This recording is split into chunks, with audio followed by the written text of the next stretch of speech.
Nama saya Endang Yuliasi, peserta MOCS Aptikom mata kuliah Cyber Security dari Jayapura. Pada tugas ke-6, 3 Domain of Cyber Security Assignment, pada contoh kasus serangan cyber di dunia, saya mengambil contoh serangan ransomware WannaCry. Badai serangan cyber kini telah melanda dunia cyber baik di dalam maupun di luar negeri. Paling sedikit tercatat 79 negara telah terkena ransomware. Ransomware adalah salah satu jenis malicious software atau malware yang menyerang komputer.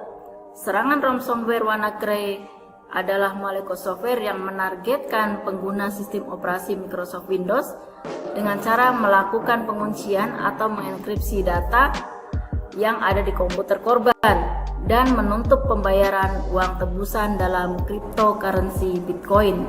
WannaCry adalah salah satu serangan cyber terbesar yang pernah terjadi di dunia. Tak kurang dari 150 negara terkena dampak ransomware yang mengunci sistem komputer ini, termasuk Indonesia, dibanding ransomware lain yang sebelumnya hanya menyebar secara relatif terbatas. Apa penyebab terjadi serangan? Ransomware dapat masuk ke komputer dengan berbagai cara, misalnya saat mencolokkan flash drive yang terinfeksi atau mengunduh sesuatu dari situs web yang berbahaya. Email dengan lampiran berbahaya atau tautan ke situs berbahaya adalah sumber infeksi yang paling umum. Aspek yang paling tidak menyenangkan dari banyak program ransomware adalah kemampuannya untuk menyebar ke seluruh perangkat di jaringan yang sama. Apabila sudah terinfeksi WannaCry, ada beberapa langkah yang dilakukan, yaitu pertama, melakukan pemblokiran pada port 139/445 dan port 3389. Kemudian yang kedua, mencadangkan semua data secara rutin. Mencadangkan data secara rutin akan membuat data lebih aman untuk disimpan, dan jika terjadi suatu bencana maka akan mudah untuk mengembalikannya. Kemudian yang ketiga, menampilkan ekstensi file yang tersembunyi. Terkadang tanpa kita sadari bahwa file tersembunyi atau hidden file merupakan malware yang mungkin akan menyerang komputer kita.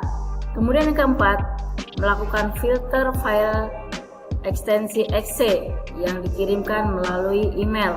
Ekstensi exe merupakan file instalasi untuk aplikasi yang ada di Microsoft, maka bisa jadi file tersebut adalah malware. Kemudian yang kelima, untuk sementara lakukan pemblokiran atau tidak mengakses file atau tautan berekstensi zip yang terpassword. Kemudian yang keenam, gunakan CryptoLocker Prevention Kit. Ini merupakan salah satu tools yang mungkin untuk mencegah ransomware menjalankan aksinya. Kemudian yang ketujuh, nonaktifkan Remote Desktop Protocol yang secara otomatis menjadi service di sistem operasi. Kemudian yang delapan, silakan update software terbaru di komputer Anda. Yang kesembilan, gunakan tools anti malware dan segera update database-nya. Yang kesepuluh, segera matikan koneksi Anda baik WiFi maupun kabel jika mengenali adanya ransomware. Kemudian yang ke-11, gunakan sistem restore untuk mengembalikan file jika terjangkit ransomware. Pelajaran yang ditarik dari peristiwa tersebut adalah kita harus berhati-hati dalam mengakses file data yang tidak kita kenal. Untuk saat ini, untuk pencegahan malware tersebut, silakan melakukan update security pada Windows dengan menginstal patch MS17010 yang dikeluarkan oleh Microsoft atau dengan menonaktifkan fungsi SMB versi 1. Untuk caranya dapat dilihat pada link yang sudah tersedia.